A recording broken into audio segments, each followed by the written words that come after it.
21. The ubiquitous class. After everyone had left the Great Hall, a tall figure with a prefect badge pinned to his chest stepped out of the Slytherin ranks. All first years over here. Gather around me. True to his plan of keeping a low profile, Eno fell in with the other new Slytherins without hurry. Things rarely went according to plan, however. As the first years formed into two columns, the prefect placed him at the very front. Draco Malfoy stood beside him in the first row, wearing an expression that plainly said, "This is how it should be." Eno felt like saying nothing at all. He had meant to be inconspicuous, but after the Sorting Hat's surprise earlier, it seemed only a matter of minutes before Slytherin's unwritten rules thrust him into the spotlight again. Since it had happened, the best he could do was nothing. Just stay quiet. Retreating or demanding an explanation would only draw more attention. Nearby, the Gryffindors had, whether out of rivalry or imitation, put their newly crowned hero Harry at the head of their line. Separated from the other houses, the Slytherin first years followed the prefect down a winding marble staircase that led deeper into the castle. Eno kept his eyes open the whole way. Dim basements, labyrinthine staircases, torches spaced along the walls. The faint light did nothing to warm the place. It only made everything seem colder. He could finally see why people said the Slytherin common room was a converted dungeon. Dungeon almost felt polite. Death Row seemed closer. A few minutes later, the prefect halted in front of a stone wall and turned to face them.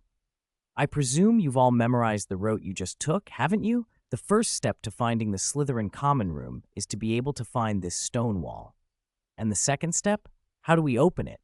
Malfoy asked, trying for composure. He forgot about facial subtleties. His arrogance made it clear he thought himself the only one entitled to speak. Eno shifted his feet and fought back a smirk. Malfoy was such an enthusiastic straight man, he deserved an award. The prefect's eyes flicked to Malfoy, then swept over the group. "The second step is to say the correct password," he said. "And if anyone is caught leaking the password to outsiders, I'd be happy to introduce him to Slytherin's traditions for dealing with traitors." The torchlight made his face look sterner. Seeing the first years go quiet, he softened his tone and smiled. "Of course, you've all passed the Sorting Hat and are Slytherins now, so I trust none of you would betray us.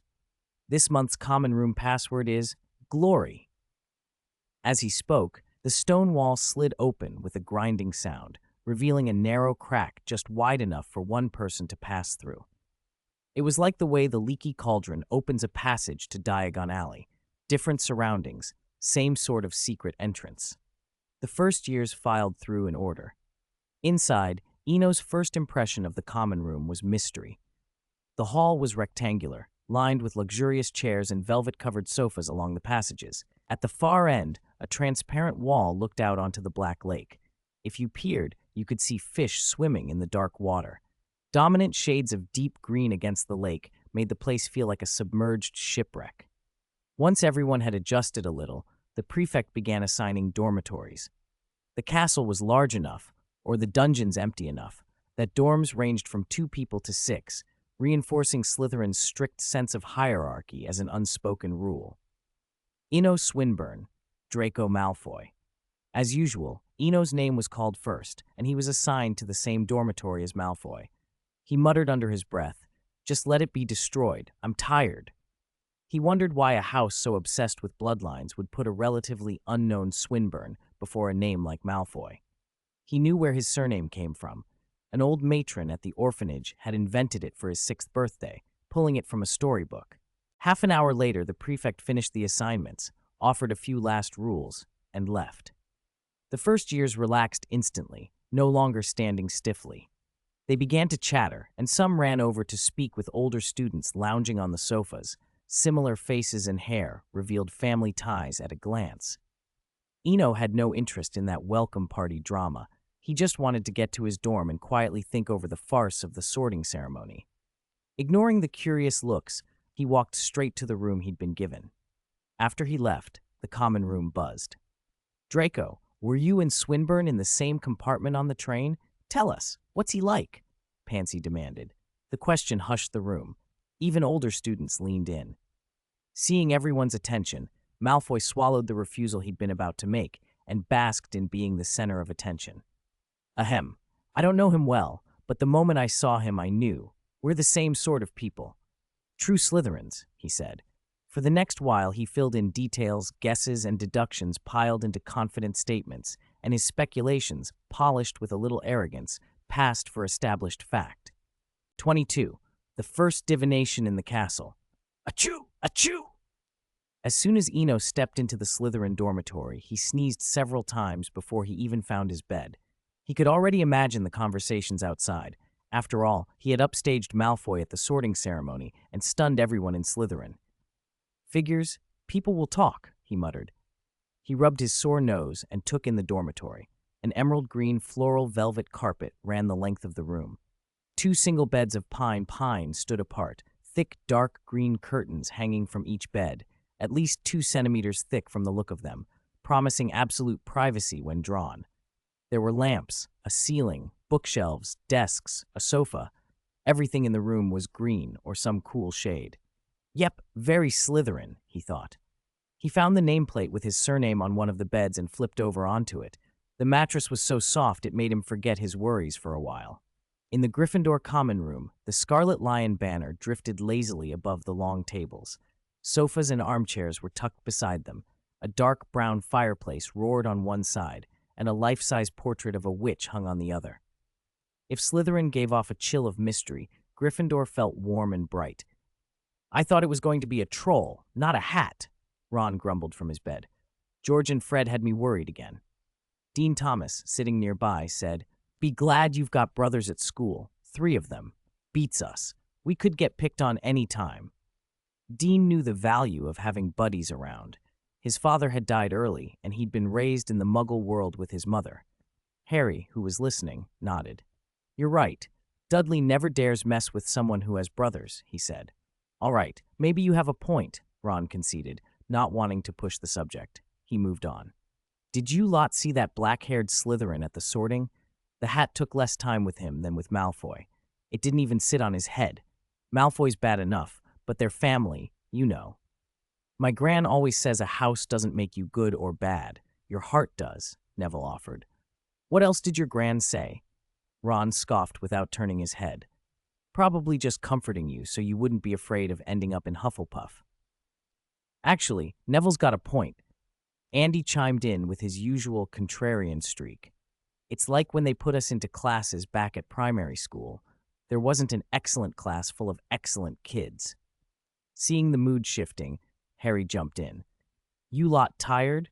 Tomorrow's first lesson is Professor McGonagall's Transfiguration. Shouldn't we be at least looking over the book?" "You think they'll have us conjure dragons on day 1? Ron scoffed. "At most, we'll turn an apple into something. Wave your wand if you know the right words." Harry, who knew nothing of magic, decided he'd trust Ron's experience. "You're probably right. They wouldn't start with dragons." By the end of the night, Harry had given up on the idea of previewing the textbook. Back in the Slytherin dormitory, Eno resisted the bed for as long as he could. "I can't lie down again. If I do, I'll never get anything done," he told himself. The bed felt enchanted. Once he lay down, it made getting up impossible. It was softer than the eider-down bed of signet feathers he'd slept in at the Duke's house back in the other world. 10 minutes later, he finally hauled himself upright and sat at the desk. He glared at the bed and swore he'd only use it for actual sleep from now on. He replayed the day in his head. Platform 9 3/4, the sorting, every step. Nothing in logic had explained the strange events. If reasoning can't beat magic, then magic must beat magic, he decided. He unbuttoned his shirt and pulled an old wooden die from an inner pocket. "I will not encounter danger this school year. I will not encounter danger this school year," he repeated 3 times, then tossed the die. It spun across the desk with a crisp wooden rattle. After a dozen seconds of circling and clacking, it settled, showing a 5. He let out a long breath. A 5 meant his personal safety probability for the year was about 80%. After 2 years of divination practice, he knew that was practically as good as it got. He'd never rolled the extremes, and he didn't expect absolutes anyway. An 80% chance was rare and comforting. Relieved, Eno picked up the die and walked back toward the bed. He felt the weight lift from his shoulders, a long-forgotten ease settling in. the same carefree feeling he'd had traveling with Teacher Hans when he didn't have to worry about anything. Maybe it was the mental release, or the exhaustion from the day's travel. Either way, he was asleep the moment the bed swallowed him, his steady breathing barely audible behind the dark green curtains. 23. Snape's thoughts. What Eno didn't know was that not long after he left, the Slytherin common room fell into a stunned silence. The prefect who had been there earlier returned and stood awkwardly to the side, his previous swagger gone. Behind him stood a greasy-haired, middle-aged wizard. "Professor! Professor Snape! Dean, sir!" The boys who had been chatting minutes before rose and greeted him as if faced with a natural enemy. Snape, however, paid them little mind, only nodding once or twice as he passed. He walked straight up to Malfoy and scrutinized him from head to toe without expression. "Professor!" Malfoy rose, stiff and unnerved, the fire of his earlier speech extinguished. "Are you enjoying this glory?" Snape's eyes flicked across the room. "And you all, do you feel very accomplished, gathering to listen to gossip?" "Sorry, Professor. I'm leaving now. I still have an essay."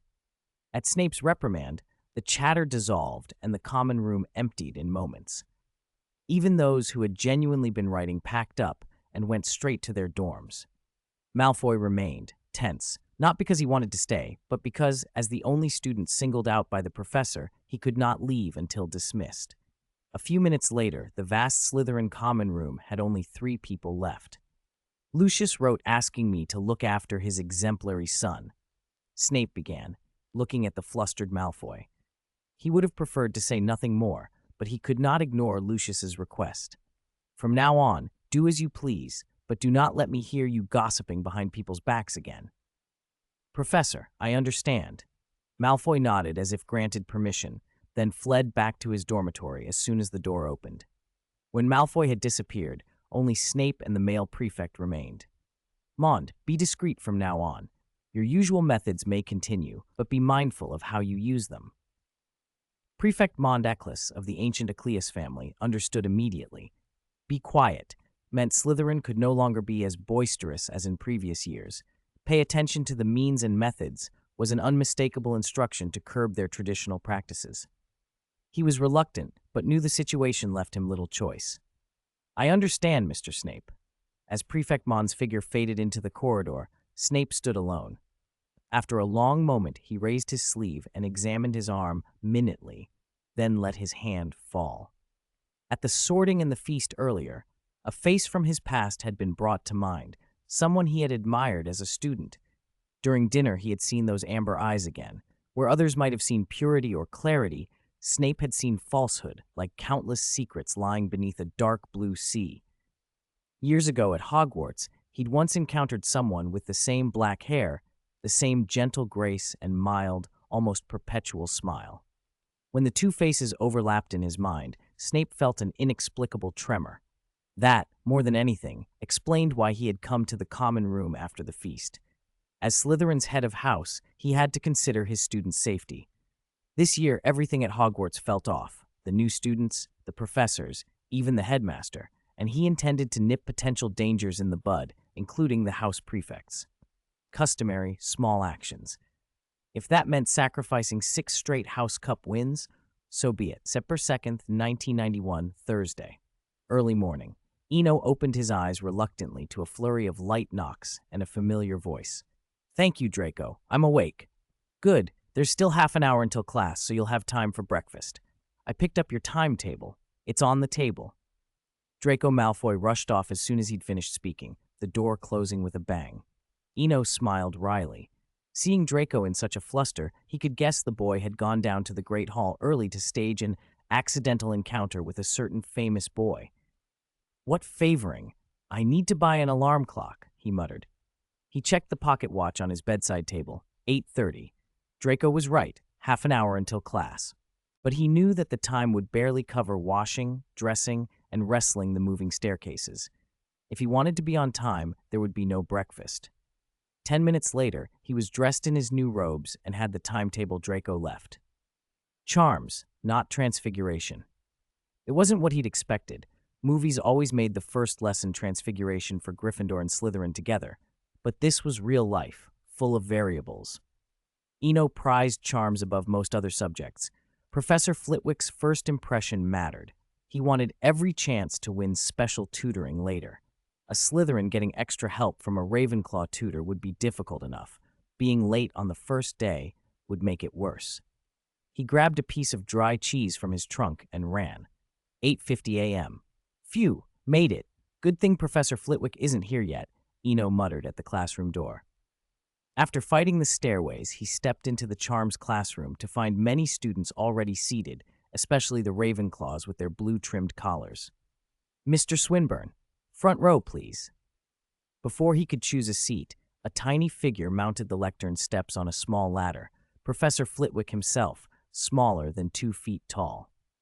I heard that last night, outside the castle, you successfully cast the fire-making charm and held the little flame at the tip of your wand to light the way for everyone, Flitwick said cheerfully. Thank you for your praise, Professor, Eno replied with a smile. I practiced a lot over the summer. While I encourage talented students to study on their own, Flitwick said approvingly, I must caution you, do not practice magic alone and recklessly. I encourage self-study, but I hope you will practice under my guidance as well. The bell of the small classroom chimed softly as Flitwick's warning hung in the air. Eno settled into his seat, resolved that nothing would make him late for charms again. 24. The magic lesson of quick success. Eno had always held Professor Flitwick in high esteem, not just because the tiny wizard had once been champion of the magical dueling competition, but because, as a half-goblin, Flitwick had managed to stay on as head of Ravenclaw through an era when Lord Voldemort's pure-blood ideology ran rampant. More than that, he had marched into the great battle without hesitation, and when heroes like Dumbledore and Snape fell, he remained at Hogwarts, steady as ever. It wasn't only talent or intelligence, it felt like the kind of wisdom Ravenclaw prized. Looking at the small man on the podium, Eno couldn't help picturing another short, clever leader he admired, the third Tsuchikage, who'd weathered turmoil and died peacefully at the end of a long life. When the bell rang, Flitwick's teaching was as charming as his reputation. He sent a levitation charm silently to make his textbook leap out of the desk, pirouetted to the podium like a dancer, and explained the mechanics of spellcasting and the proper way to hold a wand with wit and humor. There wasn't any strenuous practice that hour, but not a single student minded. Who, after all, disliked a bright, entertaining, effortless lesson, especially when the professor didn't even give homework? The hour went by in a flash. The charms class ended with the students wanting more. Eno lingered, letting others leave the classroom while he pretended to pack his books more slowly, stealing glances at Flitwick. Of course, nothing miraculous happened. No private invitation, no offer of tutoring. He felt a little foolish for having expected it. I must have been arrogant, he thought, smiling at his own naivety. In the corridor, the feeling amused him even more.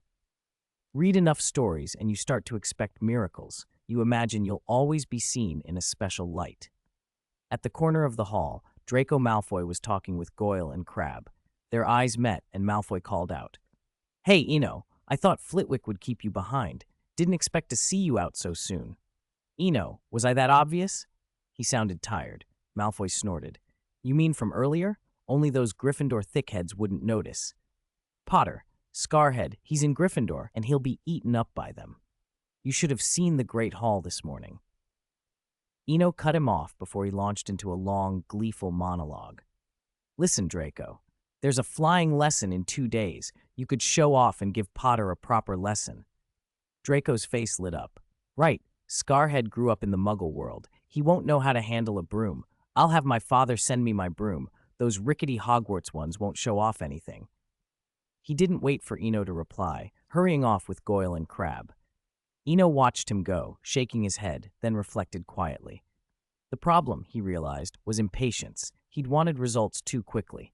If even Malfoy could see through him, how could the wise old head of Ravenclaw not have? He must have looked opportunistic. A miscalculation. He rubbed his temples, irritated but resigned. It was 10:30, over an hour until lunch, so he decided not to go back to the dormitory. Instead, he headed for the library. More than the sorting hat, what had drawn him to Hogwarts were its books and the room of requirement. Down in the dungeons, Snape had not gone straight to his office after morning potions. He sat alone in the empty classroom, staring at the timetable on his desk. The schedule showed that the first potions class that afternoon would be for first-year Slytherins and Gryffindors. He'd already faced Potter once. The thought of meeting those green eyes again unsettled him. The coincidence of a Slytherin so much like her and a Gryffindor with those same eyes, it played in his head until he felt displaced in time. He glanced at the timetable again and felt a surge of temptation to lay everything out to Dumbledore. His suspicions, his concerns about Eno Swinburne's occlumency. But he couldn't bring himself to trust Dumbledore completely. Too much from Godric's Hollow that night seemed suspiciously convenient, even contrived, including leaks from Sirius. "Wait a bit longer, at least until after one class," he murmured to the empty room, a man reloading his resolve like a puppet winding up to move again. The Hogwarts library was breathtaking. It held the broadest, most complete collection of magical texts in Britain, everything from schoolbooks to deep treatises on advanced magic and, of course, the dark arts. Compared to foils in London, the Hogwarts stacks felt like a whole different universe. Rows and rows of 5-meter-tall walnut shelves marched into the distance. Because it was the start of term, the library was unusually quiet. Here and there, a student hunched over summer work. Eno wandered through the aisles, feeling the library like an isolated city of brimming silence. After a while, he came upon a corridor blocked off with caution tape. He peered past the barrier. The restricted section had a fearsome reputation. Many of Britain's most dangerous minds had been forged on those shelves. In the last half-century alone, a book like Secrets of the Darkest Art had helped Tom Riddle rise to power. If anything had nurtured a dark genius, it was this place. A voice behind him broke the hush. "Child, what book are you looking for?" Madam Pince never liked the start of the school year. It meant her beloved books would once again be thumbed through by clumsy young wizards, and her quiet, solemn library would become noisy. This morning, as the new term began, she caught sight of another furtive student slipping into the stacks, pretending to browse. She had seen too many like him. Sure enough, he stopped at the entrance to the restricted section. "They don't give me a moment's peace. What's so fascinating about that place?" she muttered, but she was already moving to block his way before he crossed the warning line. "Child, what book are you looking for? That's the restricted section, not for students." She meant to scold him, but when the boy turned his head, a pair of clear, bright eyes made her tone soften on the spot. "Hello, Professor," he bowed slightly. He must have known she wasn't a professor, but he kept the formality. "I'm actually lost. I didn't mean to go into the restricted section. I just wanted to find some books on magic. My last class was Professor Flitwick's Charms." Madam Pince, Irma Pince, the school librarian, a gaunt woman well past 50, straightened. "I'm not a professor. Call me Madam Pince." Her voice, unexpectedly gentle, betrayed a hint of maternal approval. Unlike the noisy pupils she usually dealt with, this boy was polite. "Okay, Madam Pince," he smiled. "Can you tell me where the books on magic are?" "Merlin, this place is enormous." "Of course," she sounded proud. "The collection is vast. There are too many books on magic to recommend at once. Start with the basics." After a moment's thought, she added, "Follow me." A few minutes later, they stopped in front of a long row of shelves. "This section covers all manner of magic," she said. "But don't read indiscriminately. Maybe in a few years you can try the shelves further back, but not now." She paused, then remembered something and turned back. "One more thing. You're polite, but I must warn every new pupil. If you tear, fold, throw, or otherwise damage books, I will have you permanently banned. Hogwarts has given me that authority." "You can be sure I'll treat every book as if it were a friend," he promised without hesitation. He knew her reputation well. If he wanted to be a regular in the library, cultivating the librarian's favor was sensible. Madam Pince nodded, clearly pleased. "Did I frighten you? I must tell every new student the rules when they come here. It's my duty." "A responsible keeper is good for the books and for us borrowers," he replied, and the compliment made her beam. If only they were all so sensible. As she left, he turned toward the shelves. He had no interest in the dark arts of the restricted section. Even powerful curses, he thought, would accomplish little in inexperienced hands. The strength lay with the caster, not the spell. Choosing his reading carefully, he took the second-year edition of the Standard Book of Spells. Nothing flashy, safety first. He settled in the reading area and opened it. Compared to the first-year text, the second-year book went deeper into old topics and introduced practical charms. The enlargement charm, a freezing spell, general counter spells, the tickling charm, and others. Later, in the dungeons where potions was taught, the classroom nearest the Slytherin common room, he went to class with Malfoy and the others. The Slytherins always took their head of house's classes seriously. They arrived early and kept quiet. The whole room seemed to hold its breath. The silence didn't last. As more Gryffindors trickled in, the corridor chatter began to carry into the basement. Honestly, there's no need to come so early, Harry. We're 20 minutes ahead. Ron, hush! Go in. Did you forget Transfiguration this morning? Compared to Professor McGonagall, Professor Snape isn't someone to be trifled with. Voices reached them before the students did. Malfoy, who had been dozing, snapped awake at the name Harry, eyes bright and alert, ready for mischief. Minute by minute, the room filled. Eno sat quietly in the back, watching the young wizards take their seats. Harry, Ron, Seamus the explosive enthusiast, Neville, Hermione, the know-it-all, and the rest. When Hermione passed him, she turned her head away and lifted her chin with haughty disdain. He wondered, not for the first time, whether he had offended her. Since the sorting ceremony, they had not exchanged a single word. Exactly at 2 o'clock, there was a sharp bang on the door, and Professor Snape strode in. His tall, thin figure was wrapped in a wide, black robe that billowed as if in a wind of its own. As he crossed the room, the candles along the walls flared into life. Standing at the podium, Snape turned, and all the candelabras brightened as if by agreement. He surveyed the class with the same chill, indifferent stare that silenced everyone. Very good. It seems you all understand the importance of punctuality. 26. Potions. After a brief silence, Professor Snape descended the podium and began to pace between the desks. I hope you understand that the purpose of this class is to learn potions precisely and rigorously, and nothing else. Of course, I don't expect you to truly grasp the sublime pleasure of a cauldron simmering over a low flame, white vapors rising and a faint, pleasant scent drifting through the room. But if I catch anyone shirking or causing trouble, humph. He paused deliberately, fixing his gaze on Harry. Ah, I almost forgot. Some of you were born with considerable fame, a name so grand it's practically a household word. It sounded like praise, but everyone heard the sarcasm plainly, especially since Snape was staring directly at Harry. The target was obvious. Potter, tell me, what would be the consequence of adding powdered asphodel root to an infusion of wormwood? Harry blinked. Powdered asphodel root? Wormwood? He instantly regretted taking Ron's advice and not previewing for potions. He turned to Ron for help, but Ron looked as blank as he felt, as if he hadn't quite woken up yet. Very well. A different question, then. Snape's tone didn't change, though a flicker of disappointment crossed his face. Potter, where would you look for a bezoar? Harry only stared back with that open, innocent look. Snape didn't relent. Tell me, what is the difference between monkshood and wolfsbane? Sorry, Professor, I don't know, but I think Miss Granger does. Why don't you ask her? Hermione was already halfway up out of her seat, hand raised so high it might have brushed the ceiling. Harry's interjection earned him a sharp rebuke instead of any praise.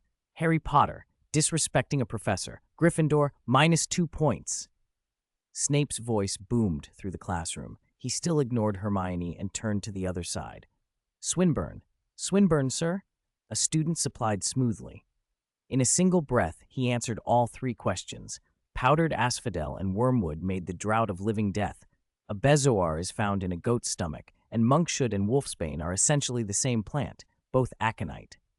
Snape's face betrayed nothing, but he rewarded the correct replies. Humph. I didn't ask you to answer the questions out of turn, but since you answered them correctly, Slytherin, +5 points. Then, in a voice that seemed to weigh each word, he asked something different. Now tell me, what does studying potions truly mean to you? What, fundamentally, is the purpose of potions? It was a deceptively simple question.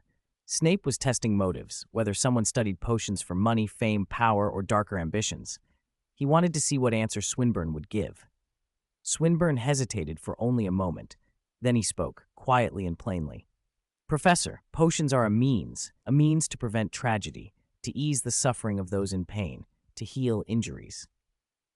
Snape's eyes narrowed almost imperceptibly. As Swinburne spoke, images unbidden rose in the boy's mind. A child scalded by hot soup, hiding in a corner because any sound would bring a beating. A frail girl left on a cold, hard bed for days, telling herself that her mother would come and so she mustn't cry.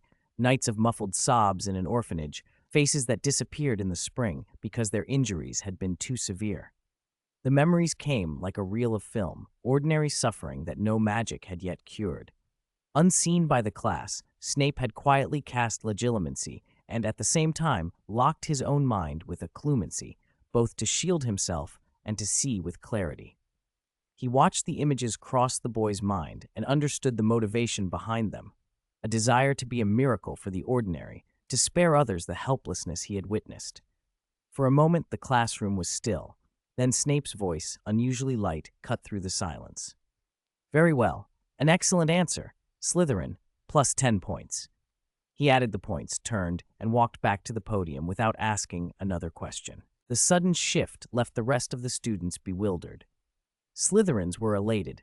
10 points at once was a generous reward, while Hermione sat with her mouth pursed in indignation, clearly feeling it was unfair that she had been ignored. The lesson proceeded in order. Perhaps Snape's lighter mood spared some of the students, but Harry remained the irresistible target of Snape's attention. Small infractions became public admonitions. When Neville accidentally knocked over his cauldron, Harry was scolded for not stopping him. Potter, when you saw him knock over his cauldron, why didn't you intervene? Does a classmate's mistake reflect well on you? Gryffindor, -1 point. Potter, looking around during my class. Gryffindor, -1 point. Potter, why are your eyes fixed only on the cauldron? Gryffindor, -1 point. Each deduction was small, but the relentless, petty nature of them stung. Daydreaming was condemned as inattentiveness. Looking alert was criticized as rigidness. By the time the bell rang, Harry had had enough, only to be penalized again for packing up too quickly. It felt as if whatever he did was wrong. Harry left the dungeon classroom more exasperated than enlightened, certain only of one thing. In Professor Snape's eyes, he could do nothing right. 27. Eno's trump card. When potions ended, the Gryffindor students poured out of the dungeon as if fleeing from a fire. How could Dumbledore pick someone like that for a professor? Look at his face, Harry. I swear, if it were just the two of you in that classroom, he'd hurt you for sure. In the corridor, Ron was on a roll, playing the armchair general as always, his certainty filling the air. Forget it, Ron, Harry said with a weary wave. After an hour of being under fire, he just wanted someplace quiet to think and figure out what he'd done to attract Snape's attention. Talking about a professor behind his back is rude. Hermione's voice came from behind them. Excuse me, please move aside. She lifted her chin and pushed past. Before she'd gone far, Ron couldn't help himself. With a look of outrage, he blurted, Look at her. So arrogant. Even Neville saw the old bat was picking on you, picking on Gryffindor, and she still calls her professor. Like she's being polite. Ron, come on, let's go find Hagrid. His little hut's outside the castle, Harry said. He just wanted to escape and relax somewhere. Anyway, we don't have many classes this afternoon. Ron shrugged and accepted the plan. Meanwhile, after potions, Eno headed back to his dormitory. Lately, he was increasingly grateful to have Malfoy as a sort of roommate, at least in the loose sense the Slytherin allowed. Malfoy gave him a morning wake-up service and even occasionally came by to wake him from afternoon naps. Most important of all, Malfoy was wild, never at the dorms much, often gone all day and returning only by curfew. That left Eno with the benefits of a single room and the freedom to practice magic without prying eyes. Hogwarts was huge, but finding a quiet, undisturbed space to practice was unexpectedly hard. The corridors invited the watchful Filch, disused classrooms could be invaded by other energetic students, and even supposedly private corners were risky. Only the legendary Room of Requirement on the 8th floor promised true secrecy. Eno sighed. Only a fool goes to the Room of Requirement, he thought, amused and not entirely serious. He was grateful to Malfoy and to Harry for different reasons. It wasn't that he disliked the Room of Requirement, it was that circumstances made it impractical. The sorting excitement might be over, but the term was entering a dangerous phase. Dumbledore, the two-faced Quirrell, no one was easy to predict. And Snape's unusually pointed questioning today had felt like more than mere curiosity. Are they all playing some behind-the-scenes game? Eno couldn't help but tuck his hand into a secret pocket of his robe, feeling the precious little things he'd gathered over 2 years. Even old John's pouch of gold coins sat in the bottomless trunk. Back in his dorm, after a short rest, Eno went to work on his daily practice. "Defindo," he called, and a flash of white light cut through the air, striking a teacup a few meters away. The porcelain exploded into fragments with a sharp bang. "Reparo." The pieces froze then, as though drawn together by an invisible hand, snapped back into a whole teacup on the table. He ran through charms in quick succession: softening charm, cutting charm, a basic healing spell, a fire-making spell, even the freezing and enlarging charms he had learned earlier that day. Attack, repair, the little ceramic cup endured a half-hour of relentless practice. Before the term began, in a frantic period of practice in the world he had left, Eno had developed a reflexive way of casting. It was like an old Western quick-draw artist. Touch the wand, and the spell went off. The best of those shooters could aim and fire without looking. Their mind, hand, and weapon were one. In some battles, that fabled marksmanship had made the impossible happen. Eno was training the same conditioned reflex: eye to target, hand to wand, spell to effect, because he understood that magic wasn't turn-based. An opponent wouldn't stand politely while spells were swapped. Accuracy mattered. Even a powerful curse was useless if it never hit. Of course, single-target precision only went so far. Faced with something like the conflagration he'd seen in a Paris cemetery once, towering flames that could swallow a city, accuracy and dodge steps meant little. But for duels and quick skirmishes, speed and aim were everything. Outside the castle that same afternoon, Harry and Ron walked up a short path and knocked on the door of Hagrid's little stone hut. "Hagrid, we've come to see you," Harry called. They heard a bark from Fang and heavy footsteps. The door opened to reveal Hagrid's huge, woolly face. "Harry, come in, come in. I've just baked some fresh rock cakes this morning. Take some for the road. Rare treat they are." Hagrid greeted them warmly and gave Fang a soothing pat with his enormous, cushion-like hand. It was Harry's first time inside Hagrid's hut, and he looked around with curiosity. The single room was cluttered in the comforting way of a lived-in place. Cured meats and hams hung by the window, a large fireplace was the room's center, a kettle steamed on the stove, and patched beds were pushed up against the walls. "Sit wherever ye like. Don't be polite." Hagrid set a plate of rock cakes on the low table and sat down, the chair creaking alarmingly under his weight. Ron flushed when Hagrid, looking him over, mumbled, "Another redhead. Hope he'll be a bit more well-behaved." What Hagrid thought was a mutter was heard loud and clear. Ron's face went crimson. Before he could get to his feet, Harry squeezed his arm and said, "Hagrid, Ron's my friend too." Harry's tone made Hagrid rub his head and apologize. "All right, I'm sorry. It's them twins. Your brothers are always getting up to mischief. They make me nervous." He shuffled his words, clearly meaning Fred and George, and the mood lightened as they settled in, the three of them sharing Hagrid's hospitality and the warmth of his kitchen. 28. Hagrid the Witty. As the saying goes, a common enemy brings people together. It hadn't been long since school started, and Ron was still furious with George and Fred for the trick they'd played at the sorting. So when Hagrid gave the twins a proper scolding, Ron felt he'd found a kindred spirit and eagerly joined in. Harry watched the two of them across the table. Whatever tension had been in the air earlier was gone. They now sat like old friends, talking and laughing. The scene was a little odd, but Harry didn't interrupt. He was pleased. He didn't have many friends at Hogwarts yet, and he liked seeing Ron and Hagrid getting on. They talked for over half an hour. Ron was thoroughly enjoying himself until thirst reminded him to reach for a drink, and he found only a lonely plate of rock cakes on the table. "Oh, blast! I forgot!" he mumbled. Hagrid smacked his forehead and jumped up to fetch the kettle from the fire. While Hagrid bustled off, Harry shot Ron a look that asked him to keep quiet. "Hey, mate, What's with your blinking all the time? Ron asked, puzzled.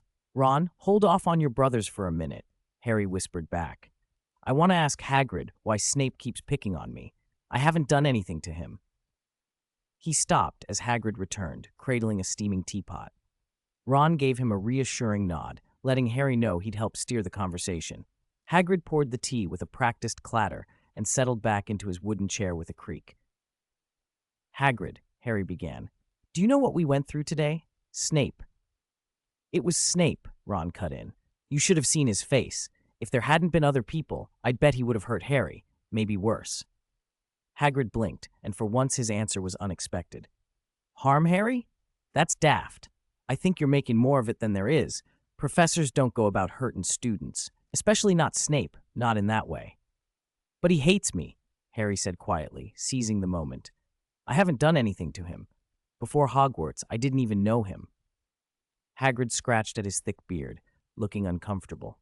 Harry and Ron watched him, waiting for his thoughts. At last, Hagrid sighed. All right, I won't say Snape's all sweetness and light. He doesn't like you. No one can deny he favors Slytherin. But he'd never do something like hurting a pupil. He's a professor, and whatever you feel about him, you can trust Dumbledore. He keeps an eye on things. Harry nodded, and even Ron, who had been so ready to condemn Snape, found himself silent. Hagrid went on, half smiling as he reached for a crumb of excuse. If he seems to be targeting you, it's not special to you alone. Snape's got it in for Gryffindor plenty. You're only the most obvious target. You're the famous one in Gryffindor, so you stand out. Harry looked a bit relieved. The explanation sounded reasonable enough for the moment. Hagrid, satisfied with his own quick thinking, seemed pleased he'd smoothed things over. 2 mornings later, in another part of the castle, life carried on as usual. Eno lay in bed, enjoying Draco Malfoy's patented wake-up service. Draco fussed over his hair like it was a work of art, applying gel for the 3rd time. Eno watched, leaning against the headboard. He couldn't fathom why a simple flying class required a 6 a.m. wake-up and a full grooming routine. And perfume? First thing in the morning? Malfoy spent a good half hour in front of the mirror adjusting his hair. Draco, Eno said, aren't you worried the gel will ruin your hair? Draco ignored the question and held up a shirt. What do you think of this one? Lovely, Eno said less than convincingly. Very energetic. The colors suit you. He forced a smile. If it weren't for the morning routine, he might have told Draco no one was going to peek under his robe to admire his shirt. Good. Now hurry up and wash. Flying class later. I'm heading to the Great Hall. Draco swept out without a backward glance. A few minutes later, Eno swung his legs over the edge of the bed. He too was looking forward to flying class. It wasn't just the human yearning to fly. Knowing how to handle a broom could be useful, maybe even life-saving. Besides, the suitcase at his bed, enlarged by extension charms, still wasn't big enough for a full-size broom.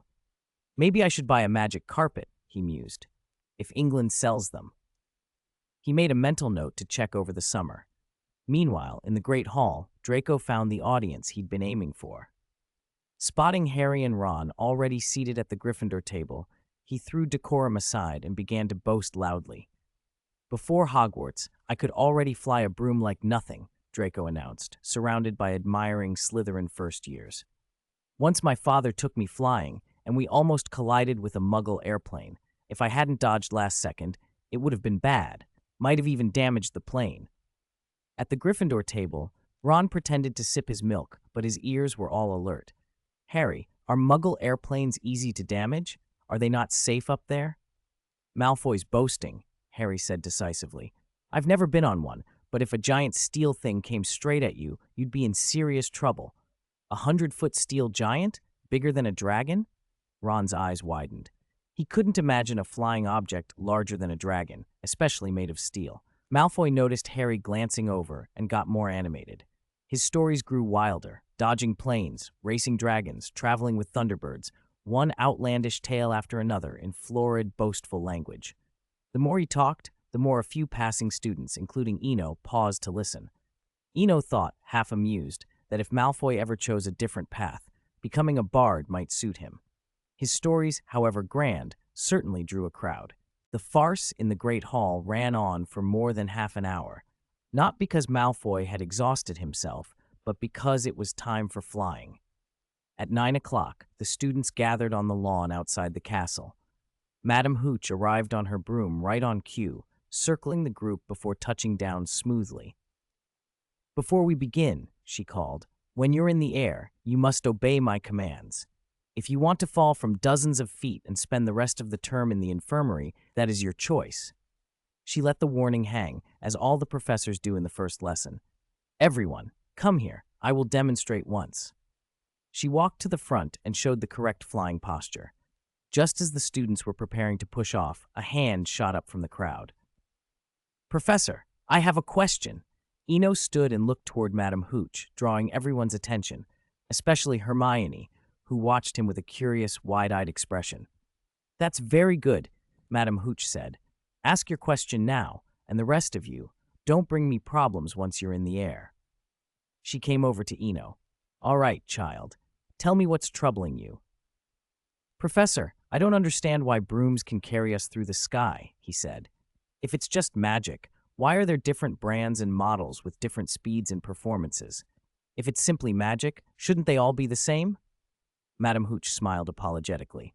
"I'm afraid that's beyond my knowledge. I can teach flying, flying technique, and safety. Come to me about those. But I can't tell you how broomsticks work.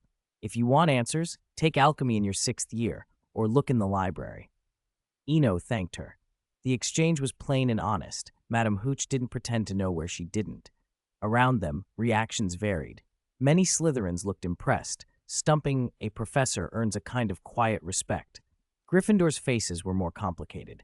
Approval, silence, disdain. Only Hermione studied Eno thoughtfully, her expression unreadable. Madam Hooch resumed instruction. "When I blow the whistle, you will push off hard from the ground. Hold your brooms tightly and try to rise a few feet." At the prospect of flying, most of the students brightened, Malfoy among them. Eno, however, kept his face calm. He had spent a long time pretending to be, or practicing as, a diviner, and was curious about the inertia of fate, whether events would repeat themselves. What followed in this lesson would be consequential. Whether Harry would join the Quidditch team depended on it. For now, Eno sat back to observe and see if Neville's broom would behave the way it had before. A quarter hour later, the familiar pattern reasserted itself. "Ah! Save me!" Neville's terrified cry rose from the air.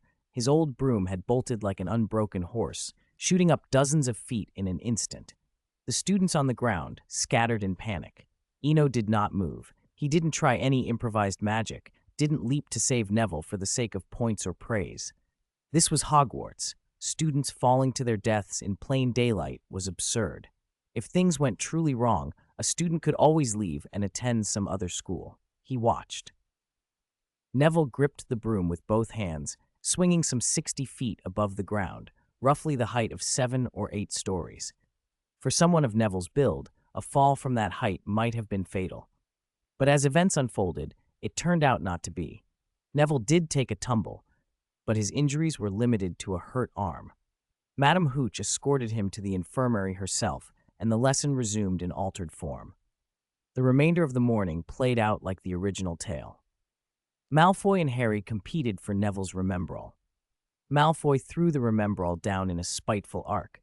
Harry shot after it like an arrow, snatching it just 2 feet from the castle wall. He performed a deft, high-speed turn and came to a poised stop in midair. No one on the lawn noticed, but Professor McGonagall, watching from a window, looked both shocked and angry at the stunt. After the earlier chaos, Madam Hooch decided the class would no longer fly as a group. From then on, she gave one-on-one instruction, clumsy, slow, and fussier, but safer. Each student learned how to control a broom. Once you've mastered balance, the rest is practice, much like learning to ride a bicycle. 30. Malfoy strikes back. How could they? Scarhead clearly broke the rules. I'm going to write to my father. Draco Malfoy fumed in the dormitory, his voice carrying through the Slytherin common room. 3 days had passed since the disastrous flying lesson. Harry, Scarhead, in Draco's vocabulary, had been spirited away by Professor McGonagall after a spectacle of maneuvers that left everyone breathless. Just when Malfoy and the others expected a stern punishment, the story had taken a different turn. Harry had been picked for the Gryffindor Quidditch team, and not just as a player, but as their seeker. Malfoy's composure had dissolved instantly. The afternoon before he and the others had been confidently speculating about Harry's inevitable punishment. Now all that certainty was wiped away. He paced and cursed. At Dumbledore, at McGonagall, at Neville, at the Gryffindors who had watched the whole thing unfold, and even at Harry's owl. After half an hour of complaints, Eno could take no more. "Draco," he said calmly, "do you know why the emblem of Slytherin is a serpent?"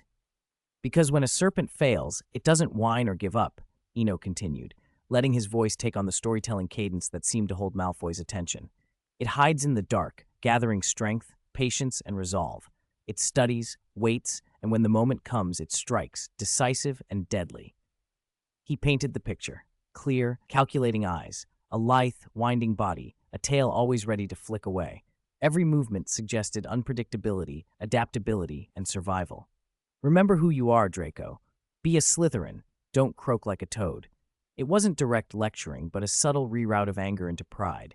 The effect was immediate. Malfoy fell quiet, thought for a moment, then slapped his thigh like a man seized by an idea. "You're right. I am a Slytherin.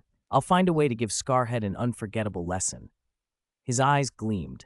A peculiar flush stole across his cheeks. "Seems you understand," Eno said, smiling. "Congratulations, textbook Slytherin. It's late now, though. If there's nothing else, go to bed." "Don't forget to wake me in the morning," Malfoy called, still half in his plotting. Eno pulled his curtains closed and let the room quiet down. Time, as it does, slipped by. 2 weeks of term passed, and Eno had settled into Hogwarts and a comfortable rhythm. His days were mostly classroom and library, with the rest of his time spent practicing magic in the dormitory or wandering up to the astronomy tower to watch the sunrise and sing. The accordion he'd bought for 10 galleons in Diagon Alley, an odd little self-playing instrument, became his best companion.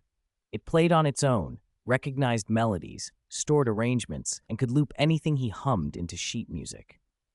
Once he'd hummed Schubert's Serenade, and the accordion dutifully transcribed and replayed it.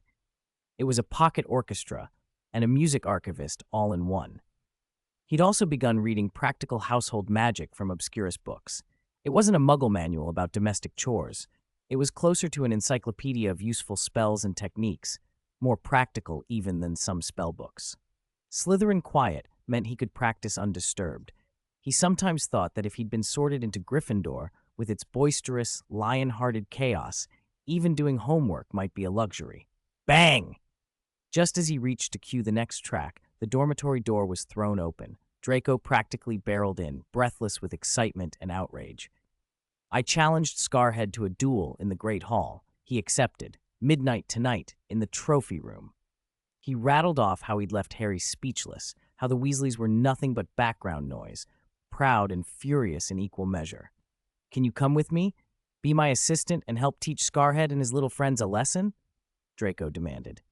"Sorry," Eno said without hesitation. "I don't break school rules." He'd worked hard to keep a low profile. A midnight duel in the trophy room was an invitation to every pair of eyes in the castle. He'd barely faded from notice after the flying lesson. The last thing he needed was to jump back into the limelight. Draco shrugged as if he'd expected it. "Fine, I'll manage. Scarhead's toast. Oh, and Weasley, too." He lapsed into a self-satisfied grin, plotting in ways that made him almost cartoonish. Eno picked up his accordion and left the dormitory without looking back. "Mr. Swinburne, are you going out?" a voice called. He paused. 2 girls stood in the common room, Pansy Parkinson and Daphne Greengrass, both third years and regarded as among their year's most prominent young Slytherins. Pansy's gaze flicked to the accordion at his hip. Daphne's smile was smooth and a little teasing. "You're going to practice?" Pansy asked. "Would you mind playing something for us?" Daphne added. Eno thought for a moment. He decided to remain quiet and blend in, but politeness and a little social cultivation could do him no harm. "All right," he said. "I don't have great technique yet, but I can play you a piece, and I can tell you a story while I do." He set the accordion down, found an empty corner in the common room.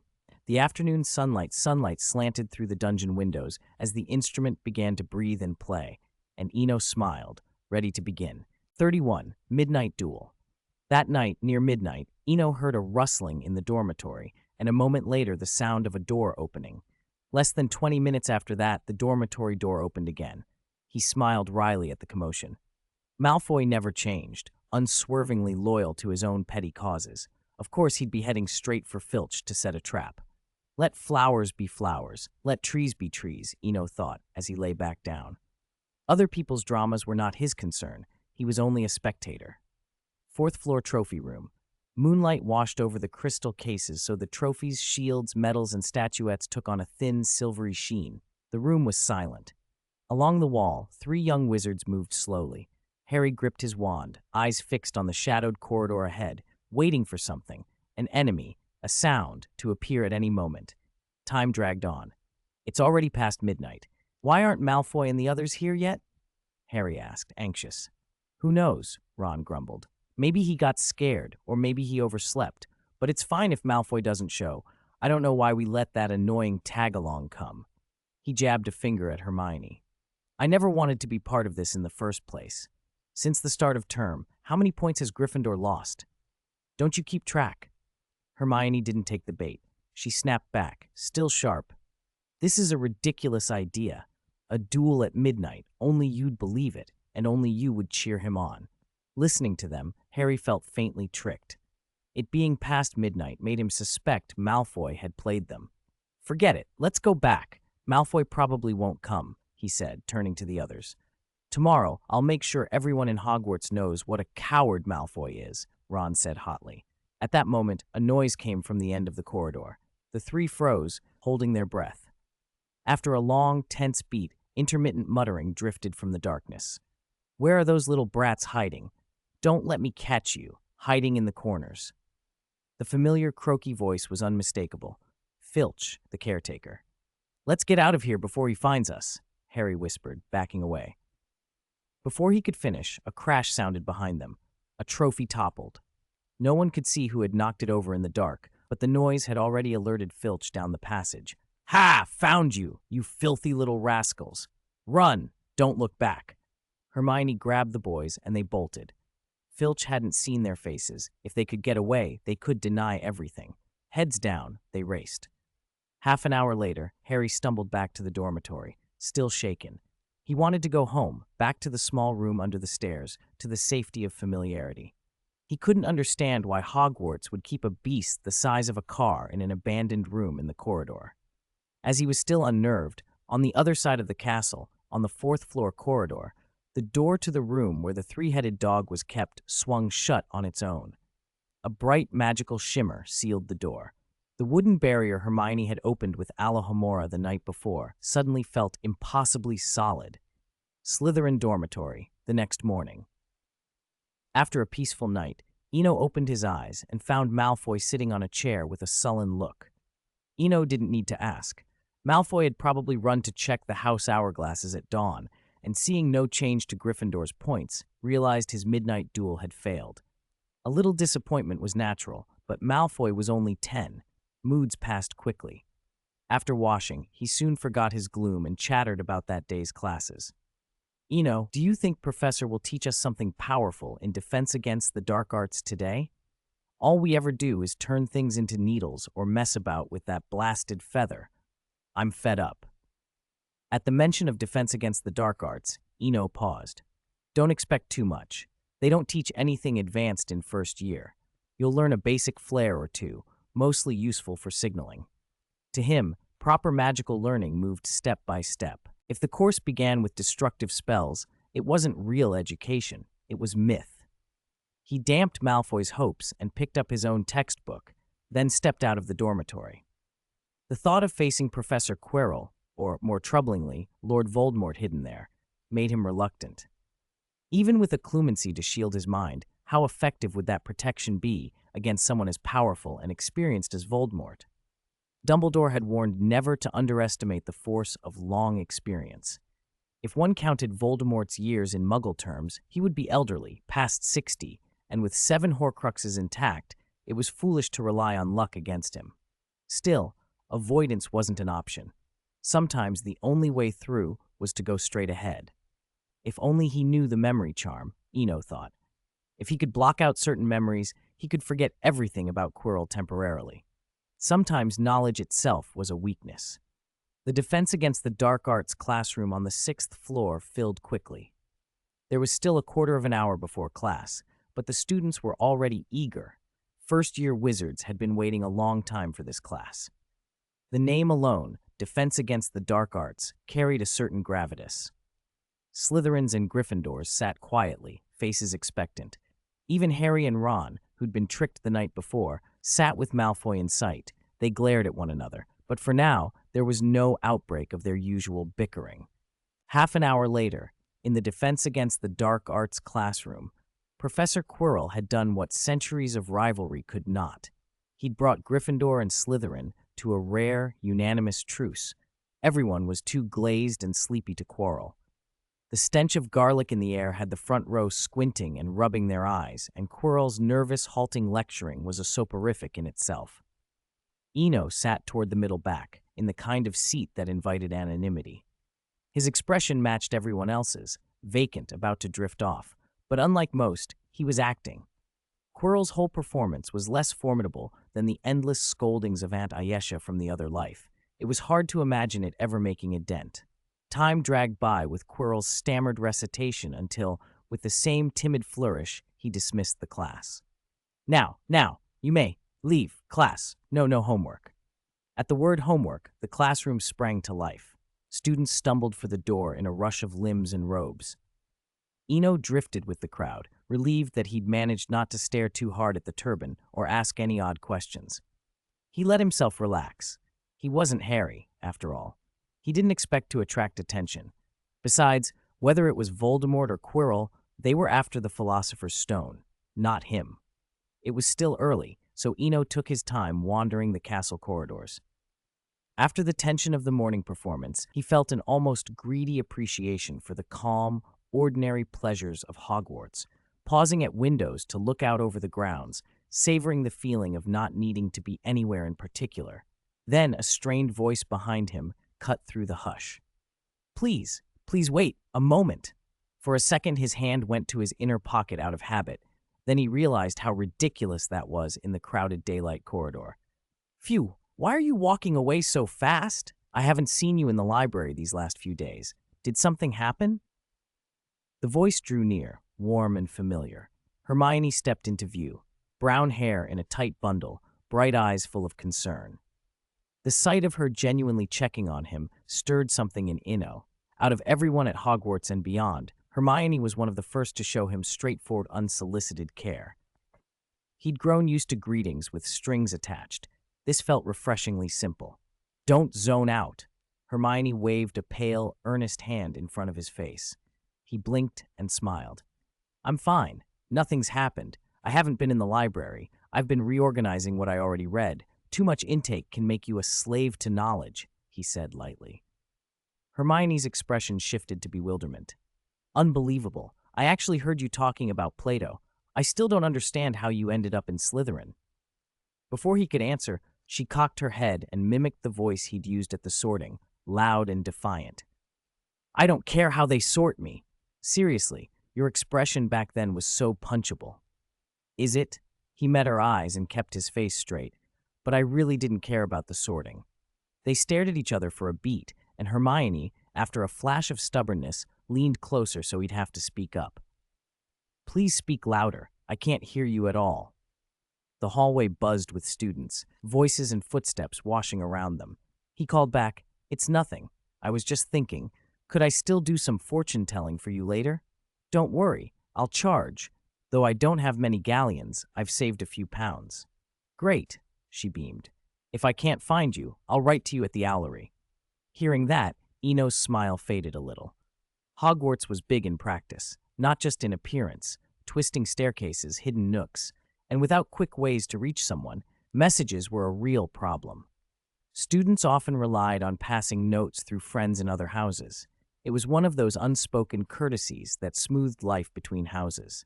If Hermione was thinking of going to the Owlery before asking anyone to relay a note, it suggested she hadn't yet been taken into the fold at Gryffindor. "You don't need to spend frogworts on an owl," he said, a touch of pity in his voice. If you can't find me, just leave a note at the library. Madam Pince will keep it. Tell her my name, and she'll hold it for me." Hermione's eyes widened. Madam Pince would actually do that? In fact, she would. I've been careful with her since the first day. He shrugged, not entirely joking. Cultivating the librarian's favor had been a strategic choice and a useful one. Besides, I'm a good student. I don't break the rules, he added, with a half-smile. I've actually been picking up house points here and there. Mentioning rules seemed to brighten Hermione. She relaxed and started talking a mile a minute again. They walked up and down the corridor, trading small confidences and bookish enthusiasms until the sun leaned toward noon. Eno's feet were complaining by then. He and Hermione had been on the move since 10, and he finally used the pretense of a nap to cut their conversation short. "Next time, we'll meet in the library," he said, rubbing his sore calves. Hermione nodded, still radiating the same energetic intensity she always had. He watched her bounce off down the corridor and felt an odd, warm certainty that, in a place as big and labyrinthine as Hogwarts, he had made a friend who would try to find him. 33. Chanting on the Astronomy Tower. The Astronomy Tower had always been the loneliest, most peaceful place in Hogwarts compared with the happy noise of the rest of the castle. It was a clear Saturday morning when Eno woke, washed, dressed, took his accordion, and climbed to the top once more. He sat on the stone, waiting quietly for dawn. After about 15 minutes, the first rays of sunlight struck the highest spire like molten gold, and Hogwarts in the morning glow looked solemn and magnificent, as if an ancient guardian had arisen to watch the land. The sun rose, its warm light streaming through every window and down every corridor. Eno liked this, sitting alone, taking his time. The airy, soothing sound of his accordion seemed to pull at distant memories, a hint of melancholy like a cup of strong black tea, steaming and then fading into the air. The sun is banished to the west, darkness spreads across the land. Having lost its former glory, you need not be sad. His voice carried the rest of the line as the melody floated into the dawn. The song sounded like a lament, a gentle breeze that brushed past the ears and touched some soft place inside. When it finished, he waved his wand, and the accordion fell silent. "Clap, clap, clap!" came a round of crisp applause behind him. He turned quickly. "Ah, the power of music," said Professor Dumbledore, taking off his glasses and wiping a faint mist from the lenses with a handkerchief. "Good morning." Eno rose to his feet. "Good morning, Headmaster. Thank you. It's you who made this morning more beautiful. The piece, may I ask its name? Forgive an old man's curiosity." "You may call me Eno," he said with an awkward little bow. "As for the song, I call it Ancient Dream. It ought to be played on a horsehead fiddle, but I have only an accordion." He sounded like a student suddenly praised by the headmaster, shy and nervous. "A very good name," Dumbledore said approvingly, and with a gentle flick of his fingers, 2 high-backed chairs and a small tea table appeared between them. The table was set with steaming cups of black tea, an assortment of sweets, and a dish of cream toffees. "Care to join me for a chat, Eno? I, too, am fond of music." Dumbledore sat, tugged out a chair for him, and smiled. Eno hesitated only a moment. Refusing would be rude, and the tea and sweets were already there. "It would be an honor, Headmaster." Dumbledore sipped his tea. "Are you interested in performing at the Halloween feast? I had been looking for bands, but perhaps you would be the better choice." Eno suppressed a frown. Halloween at Hogwarts tended to be a chaotic showcase of oddities and gimmicks, an event in which even finishing a single course intact was a small triumph. If the headmaster had asked about the Christmas feast, he might have given the idea serious thought. Halloween, however, felt less appealing. "I apologize, Headmaster. I still have many shortcomings. Perhaps in a few years I might apply to perform." Dumbledore's expression did not change. "That's a shame, but I respect your choice." He seemed unsurprised by the refusal. Silence settled for a moment. With hot tea and a pile of sweets before him, Eno felt content. He popped a cream toffee in his mouth. Its rich, milky flavor was far superior to the flavored candy he'd had before. Free things were best appreciated in moderation, but Eno had always believed in making the most of an opportunity. He ate 3 toffees in quick succession, then took a handkerchief from his pocket to wipe the sugar from the corner of his mouth. The dish looked small, With tea, several varieties of candy, and 2 cups, there could not be an unlimited supply. As a guest, eating half the plate would be excessive. Dumbledore saw the thought on his face. With a soft tap of his fingers, the table visibly expanded, doubling in size. The cream toffees were replenished, and new sweets appeared. Honeydukes never disappoints, Dumbledore said. It's a shop in Hogsmeade. When you reach your 3rd year, you should pay it a visit. If it all tastes like this, I'll certainly go, Eno answered, choosing another unfamiliar candy to try. The headmaster had provided, and such chances were rare, especially for younger students who could not go into Hogsmeade until their 3rd year. He thought of pupils from Muggle families who couldn't have parcels sent, who were cut off from little comforts like magical sweets. He didn't say it aloud. Instead, he ate more and spoke less, keeping the shy, reticent student act perfectly. They talked in fits and starts as the sun climbed fully into the sky. Dumbledore told a few quiet stories about his own love of music. Eno answered when asked and otherwise listened. The conversation, awkward in places, warm in others, stretched on until the morning was well advanced. I should go back now, headmaster, Eno said at last, rising. Thank you for the company. I hope we might speak again like this. Sometimes we all need company, Dumbledore finished with a gentle, joking tone. Eno gave a slight bow and picked up his accordion. He began toward the staircase down from the tower. Child, Dumbledore's voice called after him, halting him mid-step. Fear no one here. Before I die, no one at Hogwarts will harm you, I promise. Eno paused, clasped the strap of his accordion, and looked back at the headmaster. Then he turned and made his way down the stairs, the promise lingering in the bright morning air. 34. 2 months later, time had a way of slipping by unnoticed, quietly stealing the loudness of youth and leaving only the slow erosion of time. 2 full months had passed since the start of the school year. In that time, the new students had settled into Hogwarts completely, changing from bewildered beginners into pupils familiar with the castle's rhythms. By this time next year, they would be looking down, quite literally, on the next crop of first years as older students. As November approached, temperatures around Hogwarts had already dropped below 10 degrees Celsius. A few more rainy days, and it would be even colder. Fireplaces were burning in all 4 house common rooms, flames pushing back the chill. For most of the students in the castle, none of that mattered much. With November came their first big celebration of the year, Halloween, on the last day of October, Charms class. The key to the levitation charm is never to forget that subtle wrist movement we've been practicing. Professor Flitwick, perched on the podium as always, reiterated the essential points. Swish and flick, remember swish and flick, the small professor repeated in his high, brisk voice. And precise pronunciation is important. Don't be like Barufio. He turned his F into a T and ended up on the floor with a summoned wild ox standing on his chest. Eno listened attentively. He could already perform the levitation charm competently, but Charms class still offered useful tips and practical refinements. Flitwick answered questions in a way that always satisfied him. When he raised his hand again and received permission, Eno asked the question that had been nagging him. Professor, he said carefully, if you took precautions first and then deliberately mispronounced the incantation, would you get a free wild ox? It was a question of culinary as well as academic curiosity. If a little magic could improve a meal, who wouldn't take advantage of it? Excellent question, Flitwick clapped. Theoretically, yes, but that edges into a more advanced area of magic, more like a summoning than a simple levitation. And remember Gamp's law of elemental transfiguration. Food cannot be conjured from nothing, he went on. Magic is not the same as creation. An accidental wild ox won't appear in any environment. If you were in the middle of the deep sea or the desert, there would be no conditions suitable for that animal to manifest. Compared to the other students' bafflement, Eno followed perfectly and drew his own conclusions. It was like a summoning contract. The spell can call something forth only if the surrounding world can conceivably provide it. Minutes ticked by and more feathers bobbed up above the desks as the class practiced.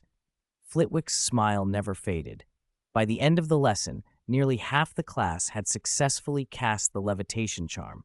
The rest had almost made it.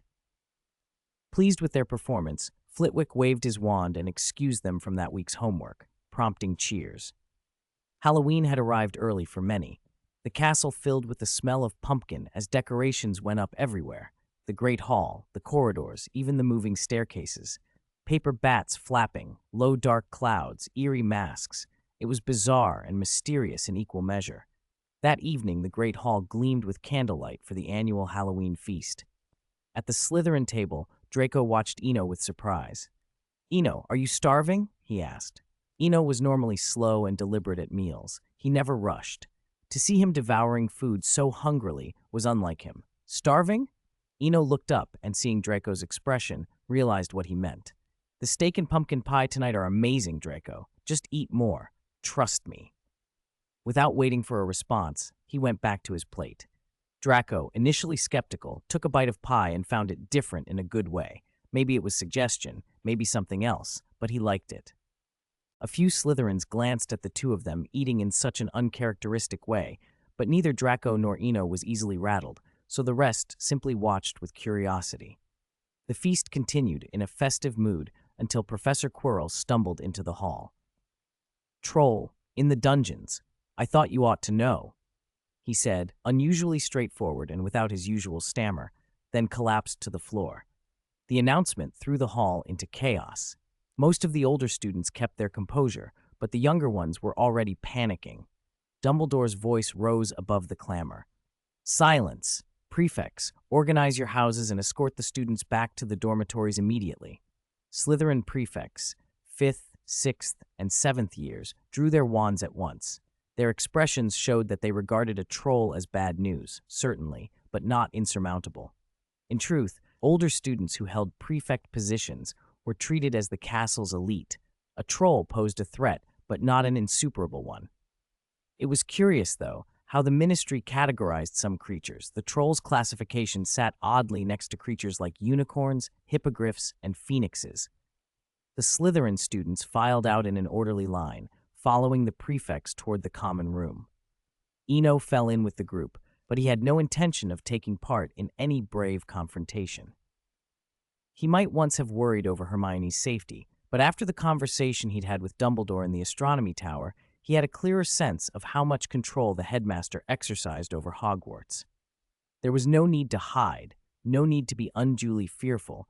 Dumbledore seemed to know and see a great deal. If technology could function inside the castle, Eno mused, he would suspect omnipresent surveillance. Otherwise, he couldn't explain how the headmaster appeared to understand so much so thoroughly. 35. Halloween Dinner. Compared with the noisy Great Hall, the rest of the castle felt almost quiet. Hermione sat curled up in a corner of the girls' lavatory, feeling wronged and baffled. She had followed Hogwarts rules, done what the professors required, and worked hard to earn points for her house. So why had everyone turned their backs on her? Not only her dorm mates, but the whole Gryffindor first-year year seemed to be subtly excluding her. In Charms earlier, she'd only spoken a few fair words, and Ron and the others had mocked her, even giving her a nickname. "It's nothing major. I have friends," she whispered. A tall, slender figure drifted into her mind. Dark, close-cropped hair, clear eyes, that perpetual, gentle smile. The thought should have been comforting, but instead it made her cry. Tears ran like broken pearls down her cheeks. After a long, silent spell, she drew a handkerchief from her pocket and gently wiped her sore nose. Today was Halloween, the first feast since school began. She didn't want to miss it if she could help it. And she could still see him from across the Great Hall. Fate had other plans.